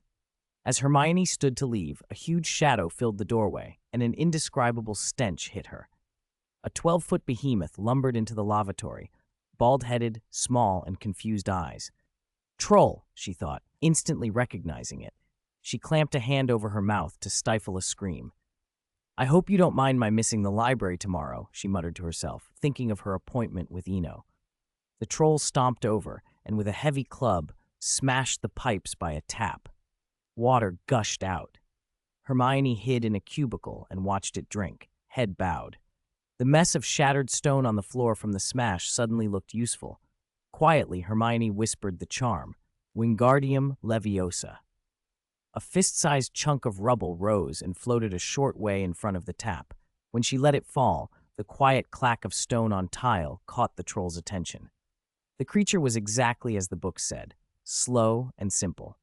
Hermione breathed a little easier. Her plan was straightforward: use bits of rubble to lure the troll farther away from the stalls so she could slip out. As the stones clinked and the troll shuffled after them, the distance grew. Just as she prepared to make a break for the door, two figures suddenly rushed into the lavatory. They slammed the heavy door and bolted it from the inside. "Hermione, get out of here! There's a troll in the dungeons!" one of them shouted. Hermione froze. The mood in the Slytherin common room could not have been more different. First years sat cross-legged in a circle, listening raptly, while a few older students lounged nearby, pretending indifference, but clearly listening. Eno finished the final flourish of an accordion and brought his retelling of The Lion King to a close. And at last, Simba overcame his uncle. The rains came, and the pride returned to life, he said. Applause broke out. Draco Malfoy and Pansy Parkinson were the first to clap, and soon the rest of the circle followed. "Eno, tell another, something with snakes this time," Malfoy said, and a shining galleon appeared on the table with a flick of his wrist. Once Malfoy set the example, others emptied their pockets too, mostly sickles and nuts, though Pansy and Daphne tossed in more galleons. Paying to hear a good story was a rule Eno had half-jokingly announced back in his dorm, and with Malfoy spreading the idea, it had caught on among the first years. Faced with the pile of coin, Eno felt the weight of expectation. Professor Hans's voice echoed in his memory. "If you ask for payment, make sure your story is worth it. A true bard repays his listeners." He scanned the pile and thought of what would satisfy them. The story had to involve a snake. How many suitable tales were there? Eno toyed with the idea of the legend of the white snake, but even if he could shape it into something fitting, the cultural differences would confuse the English children. Love between humans and demons was a tricky subject. "Not tonight," he said at last, rising and bowing with a theatrical flourish.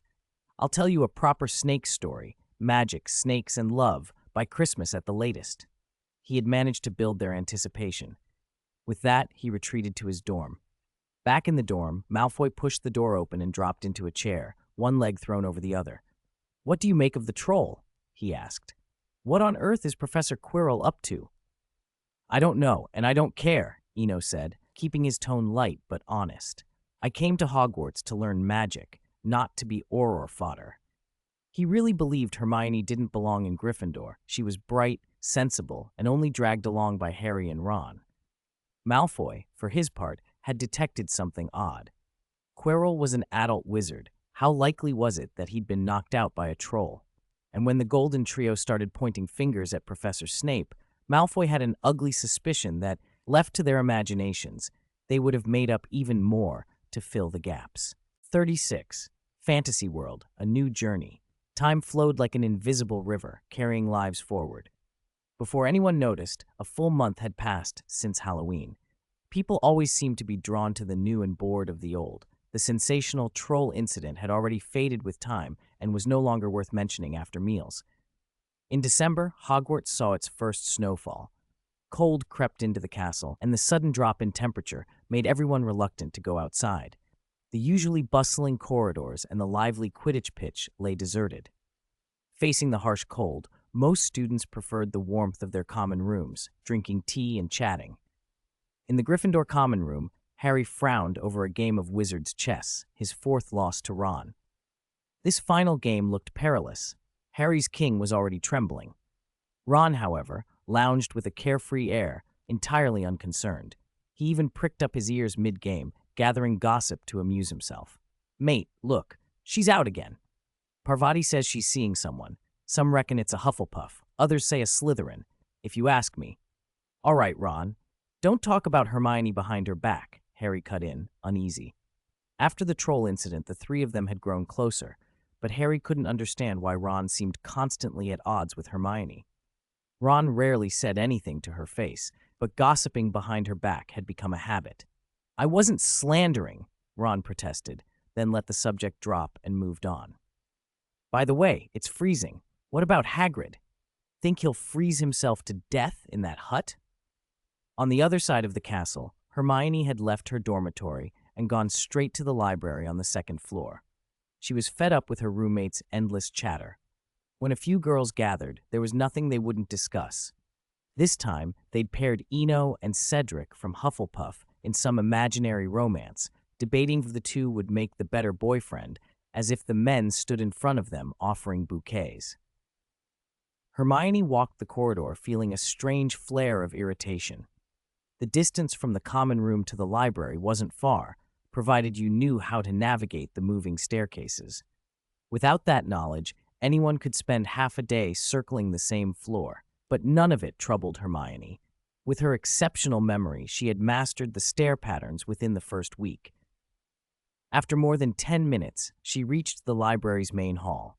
She glanced around with a touch of anticipation and, in a familiar corner, saw a familiar face.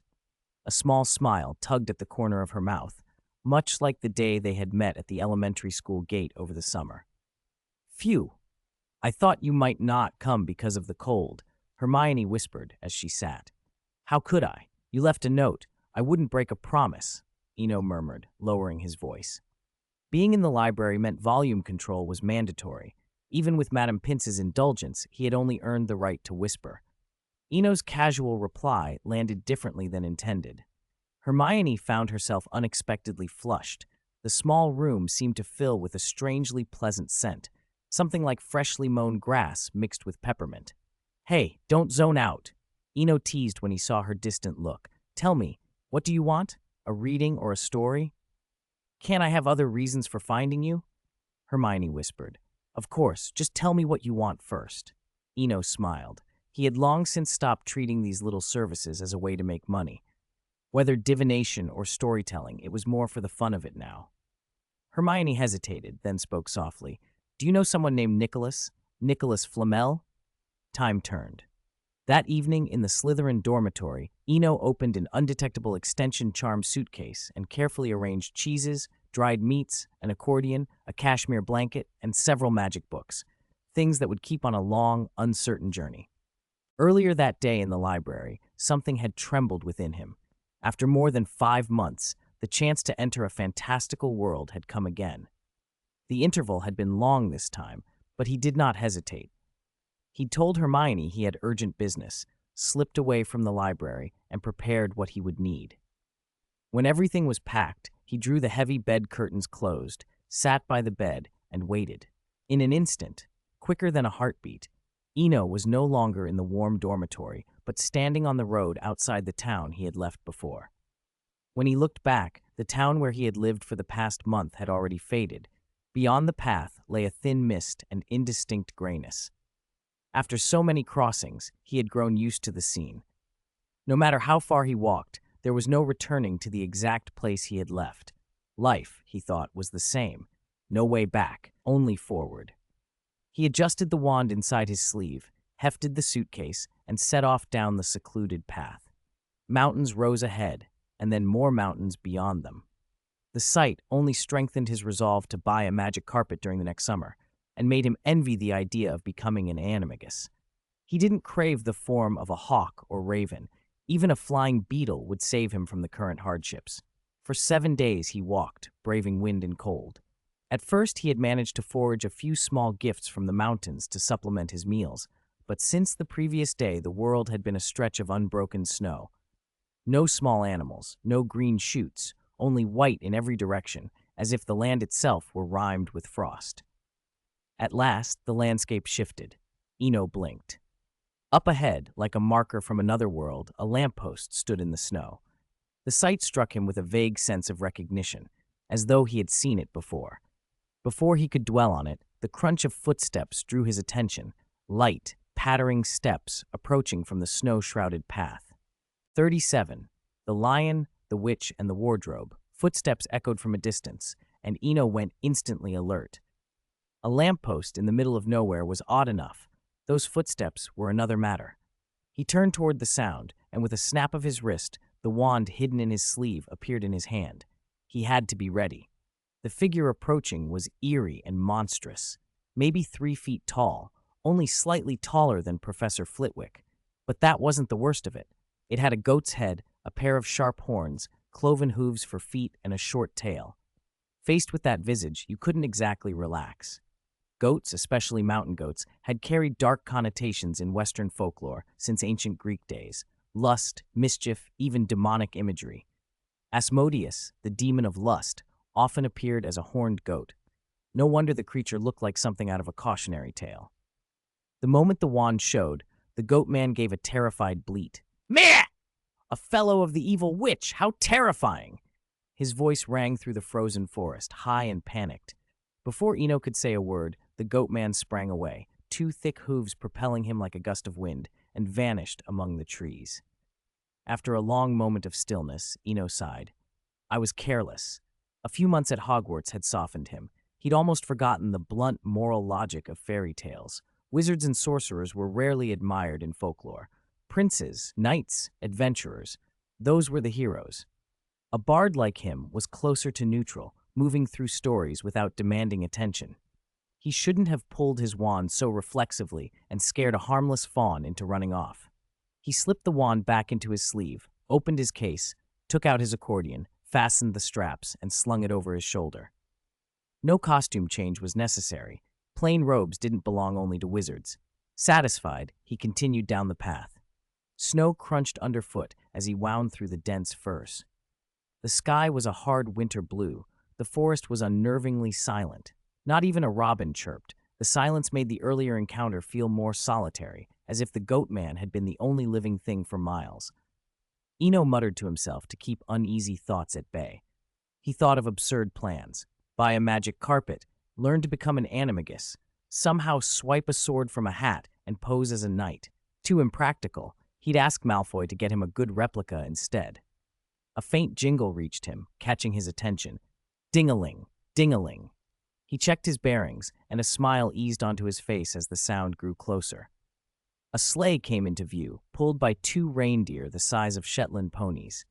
Their fur was almost unnaturally white, brighter than the snow. Their antlers branched like gilded branches, catching the weak sunlight, and their scarlet harnesses were festooned with colorful bells that chimed with every step. A dwarf drove the sleigh, no more than 2 feet tall, with a beard thick enough to brush his knees. Everything about them came straight out of a storybook. But the figure in the main seat made Eno stop dead. A tall noblewoman sat there, holding a pale blue crystal scepter and wearing a gold crown. Pale skin, red lips, an undeniably beautiful face, yet her expression was frostily aloof, so cold it made her seem unapproachable. The wolves reported a wizard in the forest. Is that you, little one? Her voice was clear and cold, giving him no time to invent excuses. I'm sorry, madam. I think there's been a misunderstanding. I'm only a wandering bard, he said, patting the accordion at his chest. A bard?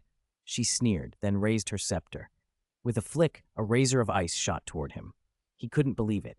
After 2 years on the road, this was the first time anyone had tried to kill him without a single word. Habits of quick improvisation served him well. Defindo, he cried. White light met ice in midair. The arrow shattered into a spray of sharp crystals that embedded in the fir trunks around them. The dwarf behind the sleigh had fallen off his seat in fright. Neither of them seemed to notice.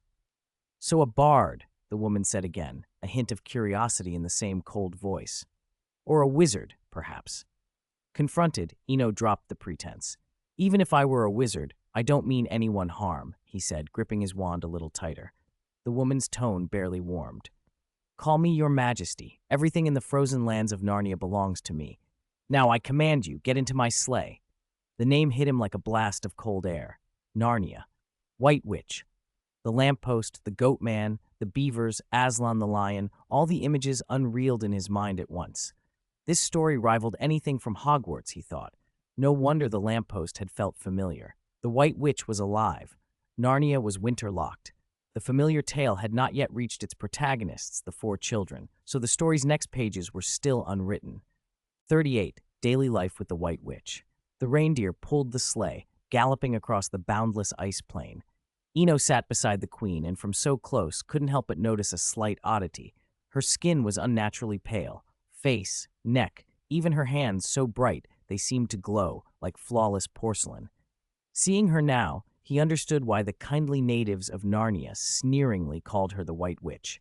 If her complexion had been different. who knew what other titles might have stuck.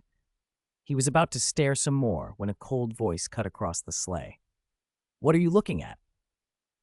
"I was checking how much farther we have to go," he lied smoothly. "We've been on this sleigh quite a while." "Call me Your Majesty," she snapped.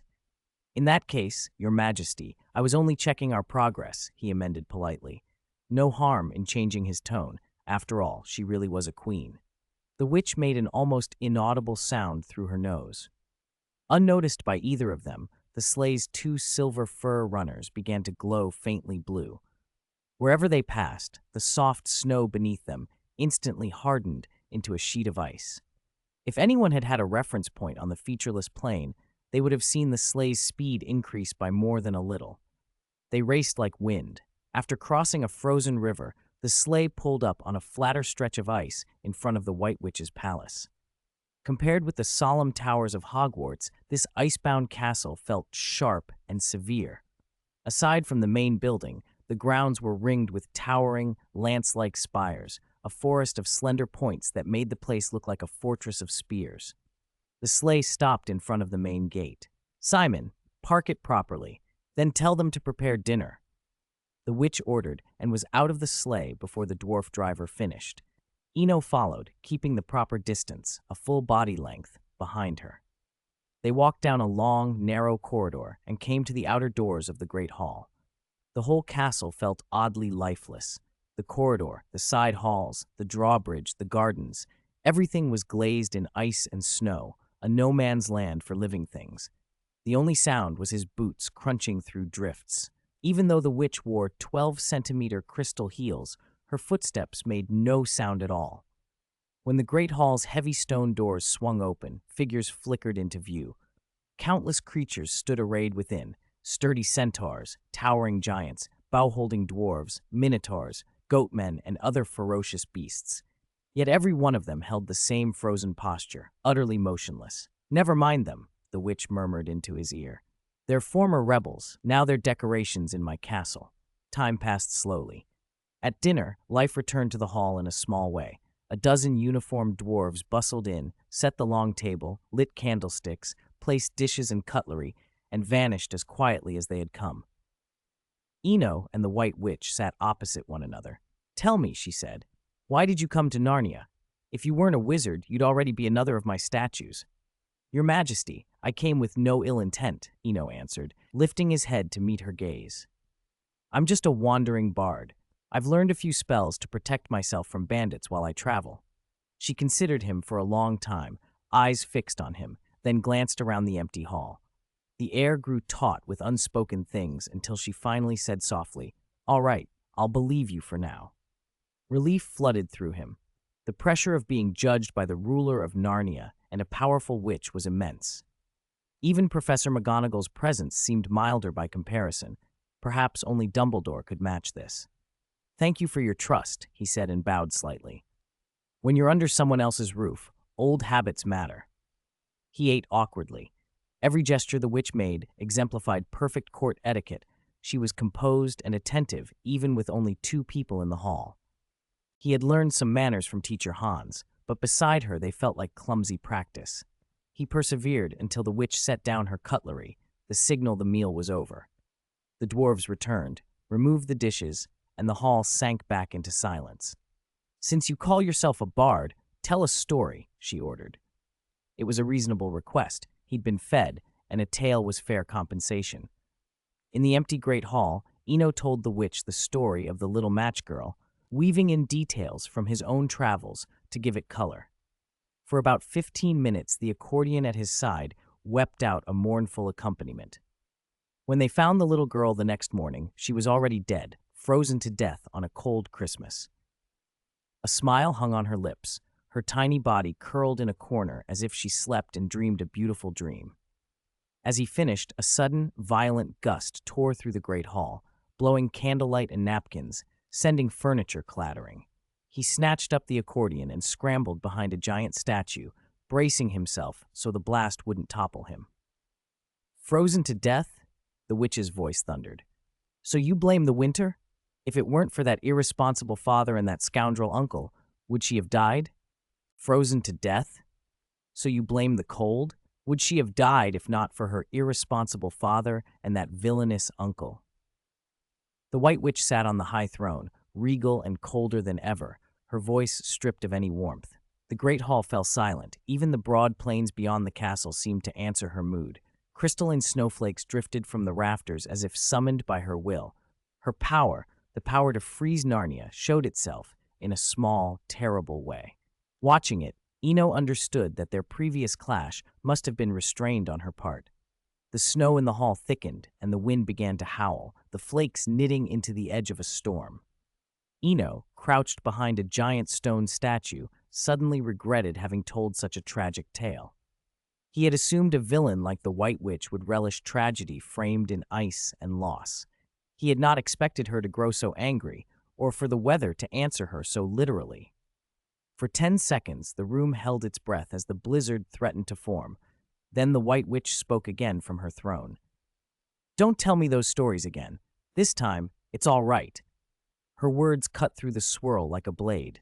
The snow stilled, and the hall fell calm. Eno let out a long breath and heard his own heels click on the stone as he shifted position. "I should have told a prince and princess story instead," he muttered. When the White Witch departed the throne, dwarves streamed in with brooms, buckets, and mops, setting to work with practiced efficiency. Clearly, they were accustomed to clearing up their queen's storms. Ignoring the busy scene, Eno retrieved his briefcase and stepped out of the great hall, and was immediately intercepted. "Respected guest, where are you going?" the dwarf asked.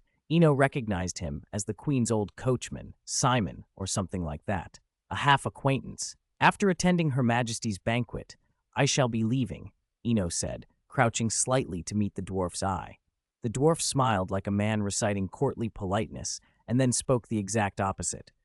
"Oh no, you must have misunderstood. In Narnia, one does not leave without the queen's permission. If you are tired, I will take you to the guest room." It was polite, unyielding confinement. "What if I insist on going?" Eno asked calmly. The dwarf's face softened immediately. "All right, I was joking. You haven't admired this palace enough yet. Come, let me show you to the guest room." As soon as he said it, the cold in the air relaxed. Eno had questions, but he smiled and allowed himself to be led away. The guest room in the castle was not lavish but comfortable and complete.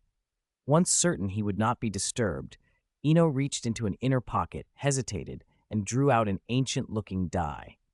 The day had been disorienting. From scaring away a fawn at the lamppost to being brought before the White Witch, he had had no time to think. Now, calmer, he turned the small object over in his hand and sighed. If he hadn't waved his wand at that fawn back then, he might be sharing a warm hearth with the beavers right now. An easy life, he thought bitterly, can be a kind of slow poison. In a place like Narnia, danger rarely crept in a straight line. Even the White Witch's reign, which seemed fairy tale-like in some ways, had the shadow of war. Eno whispered to himself as if warding off fate, "I will not encounter danger in Narnia. I will not encounter danger in Narnia." Time, as always, had its own habits. Days blurred into weeks. One clear morning, the castle garden, or what once had been a garden, now an expanse of ice save for a single ice-blue rose, found Eno seated across from the White Witch. She wore a long dress and a golden crown. He was halfway through a tale. And at that moment, the prince woke from his sleep. He recognized his true bride. "Come, I will take you home," he said, taking her hand. The carriage flew like the wind toward the castle. The bright windows were not far. An accordion at Eno's side twined a soft, melancholy refrain that made the words feel like a seaside lullaby. For a moment, the music, the story, and the cold formed something oddly beautiful. Then a shadow charged across the snow, sending up spray as it ran. Eno set the accordion down and stood aside. The shadow was a huge wolf, larger than a man at the shoulder, its teeth bared and its breath steaming in the air. When it reached the garden, it collapsed on its forelegs, panting, head bowed in the most exaggerated show of deference. "Your Majesty, the great Queen of Narnia," it said, "my scouts have found traces of humans in the forest." There was a curt exchange, then the White Witch rose and left. The garden stilled again. The story, Eno realized, was beginning to intersect with something more immediate. He looked up at the gray-blue sky. He had been living in the ice castle for over 3 months now. In that time, he had eaten well and enjoyed a surprising degree of freedom, wandering the halls, practicing magic, and, most importantly, telling one romantic, winding story every day for the queen. Over 2 months of listening to her, he had learned her taste. She loved love stories with perfect endings, but ones that required long, arduous trials to reach them. As a professional bard, adapting a tale was simple. Change the names, shift the setting, embellish the trials, and present it as something new. The work was small. The reprieve it bought was everything. Chapter 40. The story begins. After the White Witch and the direwolf left, Eno went back to his room feeling oddly idle. He felt pampered and useless, as if he were living on soft, sticky rice, comforted, coddled, with nothing to do. Trapped in the castle with no worries about food or drink, all he had to do was tell a story each day to keep the White Witch entertained. But the way she would swing between melancholy and caprice, becoming emotionally drained over one tale after another, left him exhausted. He could handle it. There were always small indulgences to keep him sane. But a darker thought nagged him. What if he wound up like Scheherazade, forced to spin a new story every night, only to be punished if one night his imagination failed? Alone in his room, he picked up practical household magic and began to read. Strength, he thought, is forged by effort. Weakness is the real source of restraint. It surprised him how many in the wizarding world treated magic as a mere household convenience instead of a path to power. Practical household magic was dismissed as trivial, shelved away, and read, if at all, by full-time wives and homemakers. But Eno had no contempt for it. 3 months was long enough to change a man's habits. In 100 days and nights, he had mastered new skills. No, not just playing instruments or singing, but culinary arts, frying, deep frying, pan frying, stir frying. From stove work to daily chores, the household spells that had once been foreign to him were now nearly second nature. Magic, he reminded himself, did not care what it acted upon. Whether it guided a carrot or a hand, the effect could be the same if you knew how to aim it. Half an hour slipped by in a blur of concentration as he practiced the delicate motions of peeling a lobster. A sharp knock on the door broke his focus. He opened it to find the dwarf coachman Simon standing there. "Guest, starting tomorrow, you don't need to go to the garden on time," Simon announced. "Everything else stays the same. If you need anything, come to me directly." The dwarf brought the White Witch's new orders. Good news, but a warning too. With the messenger gone, Eno went to the window. Outside the castle, the ice plains were alive beneath the red afterglow of the setting sun. Dark shapes dotted the fields: wolves, hyenas, vultures. The curtain had risen on a different kind of story. The White Witch no longer had time for tales as mere entertainment. Her attention had turned to something far larger. And though the unfolding events were epic, Eno knew he could do nothing, not even be a proper spectator. As a storyteller unable to witness firsthand the drama he narrated, he felt a deep, absurd helplessness. Days passed. Quiet changes crept over Narnia. The sky, the mountains, the rivers shifting under the slow thaw, and the ice fields swelled with more and stranger creatures.